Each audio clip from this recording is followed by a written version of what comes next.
नमस्कार, मैं टेट पर आपका स्वागत है। आज का class BA semester 6 history honours के छात्र छात्राओं के लिए है। आज की क्लास में BA semester 6 history honours core 14 से जुड़े हुए जितने भी महत्वपूर्ण ऑब्जेक्टिव प्रश्न होंगे उन सारे प्रश्नों को देखेंगे। आइए क्लास की शुरुआत करते हैं। पहला प्रश्न है, बर्लिन की संधि किस वर्ष हुई? बर्लिन की संधि किस वर्ष हुई? ऑप्शन दिया हुआ है 1877, 1880, 1878, 1884। तो इसका सही आंसर होगा 1878। ध्यान रखिएगा, यहाँ जो भी प्रश्न दिया गया है यह कोर 14 से जुड़ा हुआ है और सेमेस्टर 6 हिस्ट्री ऑनर्स का है। पहला प्रश्न है कि बर्लिन की संधि किस वर्ष हुई? तो बर्लिन की संधि 1878 ईस्वी में हुई थी। दूसरा प्रश्न है, बर्लिन की संधि में ईमानदार दलाल की भूमिका किसने निभाई थी? बर्लिन की संधि में ईमानदार दलाल की भूमिका किसने निभाई थी? इसका सही आंसर होगा बिस्मार्क। बर्लिन की संधि जो कि जर्मनी में हुआ था 1878 में, इसकी अध्यक्षता बिस्मार्क ने की थी और इसमें ईमानदार दलाल की भी भूमिका बिस्मार्क ने की थी। बिस्मार्क कौन था? तो यह जर्मनी का चांसलर था और चांसलर उस समय प्रधानमंत्री को कहा करते थे। अगला प्रश्न है कि बर्लिन की संधि में इंग्लैंड की ओर से किसने भाग लिया था?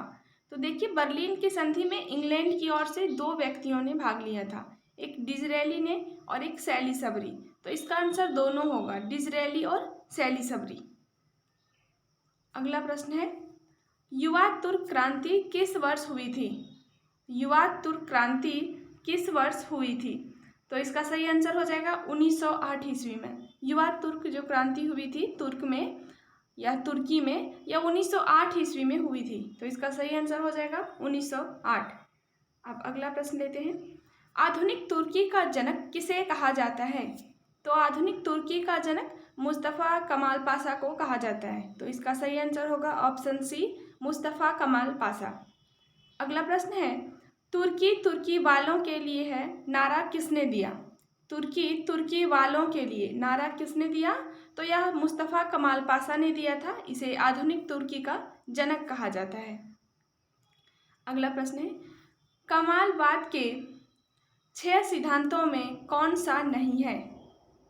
जो कमालवाद, जो कि मुस्तफ़ा कमाल पाशा के द्वारा 6 सिद्धांत दिए गए थे जिसका नाम था कमालवाद, कह रहा है इस कमालवाद के 6 सिद्धांतों में कौन सा नहीं है?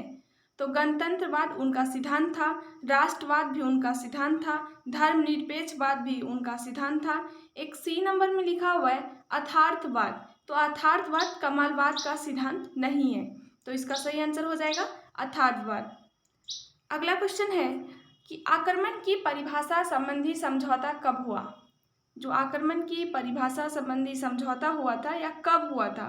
तो इसका सही आंसर होगा 1934 ईस्वी में। आक्रमण की परिभाषा संबंधी समझौता 1934 ईस्वी में हुई थी। अगला प्रश्न है कि सादाबाद पैक्ट कब हुआ? सादाबाद जो पैक्ट था यह कब हुआ? तो इसका सही आंसर होगा 1937 ईस्वी में। देखिए, आक्रमण की परिभाषा संबंधी समझौता पूछे तो 1934 ईस्वी और सादाबाद पैक्ट पूछे तो इसका सही आंसर होगा 1937 ईस्वी। अब अगले प्रश्न को लेते हैं। अगला प्रश्न है, रजा शाह ने ईरान की गद्दी कब संभाली? तो रजा शाह ने ईरान की गद्दी 25 अप्रैल 1926 ईस्वी को संभाली। तो इसका सही आंसर होगा ऑप्शन ए, 25 अप्रैल 1926 ईस्वी। अगला प्रश्न है, ईरान में ब्रिटिश इंडो यूरोपियन तार कंपनी का राष्ट्रीयकरण कब किया गया? क्वेश्चन है कि ईरान में ब्रिटिश इंडो यूरोपियन तार कंपनी का राष्ट्रीयकरण कब किया गया? तो 1931 ईस्वी में। इसका सही आंसर हो जाएगा 1931 ईस्वी। अगला प्रश्न है, ईरान में फैक्ट्री कानून कब बना? तो ईरान में फैक्ट्री कानून 1938 ईस्वी में बना। कंपनी का जो राष्ट्रीयकरण था यह 1931 ईस्वी में हुआ और फैक्ट्री कानून बना 1938 ईस्वी में। अगला क्वेश्चन है, कब तेहरान में विश्वविद्यालय बना? ईरान की राजधानी जो कि तेहरान है, तो कह रहा है कि कब तेहरान में विश्वविद्यालय बना? तो इसका सही आंसर होगा 1934 ईस्वी में। तेहरान में विश्वविद्यालय 1934 ईस्वी में बना था। अगला प्रश्न है, ईरान में महिला सांस्कृतिक केंद्र की स्थापना कब हुई? ईरान में महिला सांस्कृतिक केंद्र की स्थापना कब हुई? तो इसका सही आंसर हो जाएगा मई 1935 ईस्वी में। मई 1935 ईस्वी में महिला सांस्कृतिक केंद्र की स्थापना हुई ईरान में। अब अगले प्रश्न को लेते हैं। ओटोमन तुर्कों ने इराक पर कब अधिकार किया? ध्यान रखिएगा, इराक है यहाँ। ओटोमन तुर्कों ने इराक पर कब अधिकार किया? तो 1368 ईस्वी में ओटोमन तुर्कों ने इराक पर अधिकार कर लिया था। तो इसका सही आंसर होगा 1368 ईस्वी। अगला क्वेश्चन है, मेसोपोटामिया किसका प्राचीन नाम है? तो मेसोपोटामिया प्राचीन इराक का नाम है। तो मेसोपोटामिया किसका प्राचीन नाम है? तो इराक का। इराक को ही पहले मेसोपोटामिया कहा जाता था।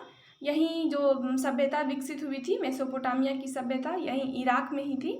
उसी का अभी अब वर्तमान नाम जो है, आधुनिक नाम है इराक है, और पहले इसका नाम था मेसोपोटामिया।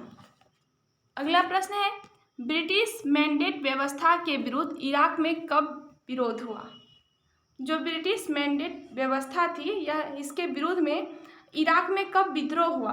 तो अप्रैल 1920 ईस्वी में। तो इसका सही आंसर हो जाएगा अप्रैल 1920 ईस्वी में। अगला क्वेश्चन है, इराकी राजा के रूप में फैजल का राज्याभिषेक कब हुआ? इराकी राजा के रूप में फैजल का राज्याभिषेक कब हुआ? तो इसका सही आंसर हो जाएगा 23 अगस्त 1921 ईस्वी में। इराकी राजा के रूप में फैजल का राज्याभिषेक 23 अगस्त 1921 ईस्वी में हुआ। अगला प्रश्न है, इराक राष्ट्र संघ का सदस्य कब बना? इराक राष्ट्र संघ का सदस्य कब बना? तो इसका सही आंसर हो जाएगा ऑप्शन डी, 3 अक्टूबर 1932 ईस्वी को। इराक जो था यह राष्ट्र संघ का सदस्य बना 3 अक्टूबर 1932 ईस्वी को। अगला प्रश्न लेते हैं, सैन रेमो सम्मेलन कब आयोजित हुआ था? सैन रेमो सम्मेलन कब आयोजित हुआ था?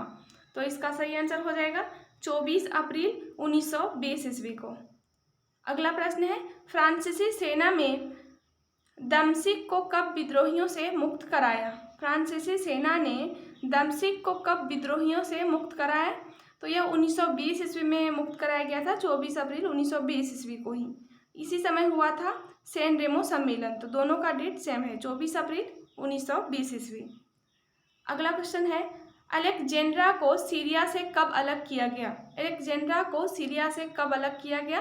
तो 1939 ईस्वी में। तो इसका सही आंसर हो जाएगा 1939 यानी कि 1939 ईस्वी। अगला क्वेश्चन है, लेबनान सीरिया से कब अलग हुआ? लेबनान सीरिया से कब अलग हुआ? तो अगस्त 1921 ईस्वी में।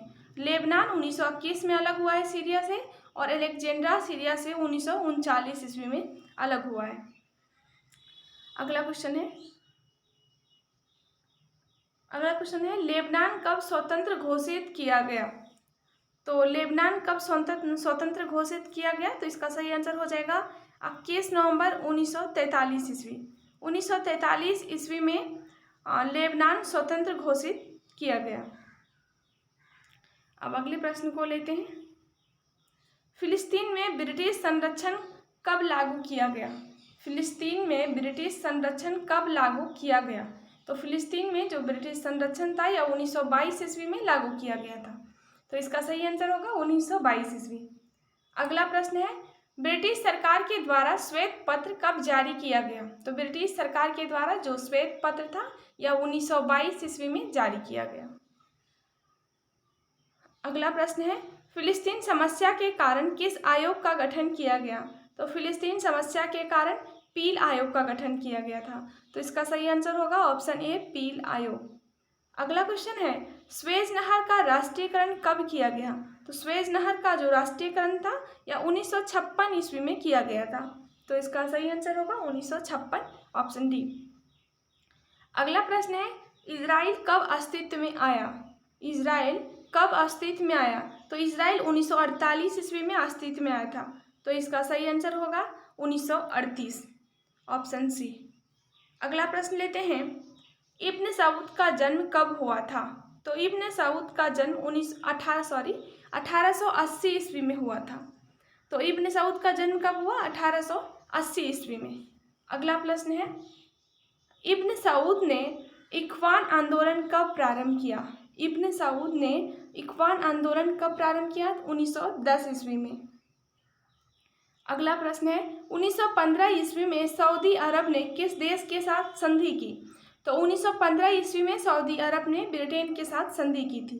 तो इसका सही आंसर होगा ब्रिटेन के साथ 1915 में। अगला प्रश्न है 1931 ईस्वी में इब्न सऊद ने किसके साथ संधि की? देखिए 1815 में सऊदी अरब ने किस देश के साथ संधि की? तो ब्रिटेन के साथ। अगला क्वेश्चन है कि 1931 ईस्वी में इब्न सऊद ने किसके साथ संधि की? तो इब्न सऊद ने 1931 ईस्वी में ट्रांसजेंडर के साथ संधि की। तो इसका सही आंसर हो जाएगा ऑप्शन बी, ट्रांसजेंडर।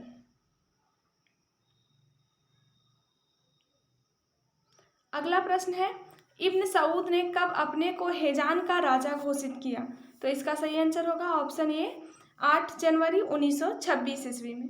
इब्न सऊद ने अपने आप को हेजान का राजा घोषित किया था और 8 जनवरी 1926 ईस्वी में। अगला प्रश्न लेते हैं।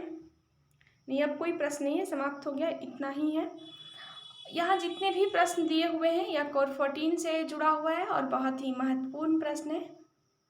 तो आज की क्लास में इतना ही, फिर मिलते हैं अगले क्लास में कोर 13 और DSE 3 DSE 4 के सारे प्रश्नों को लेकर। Thank you.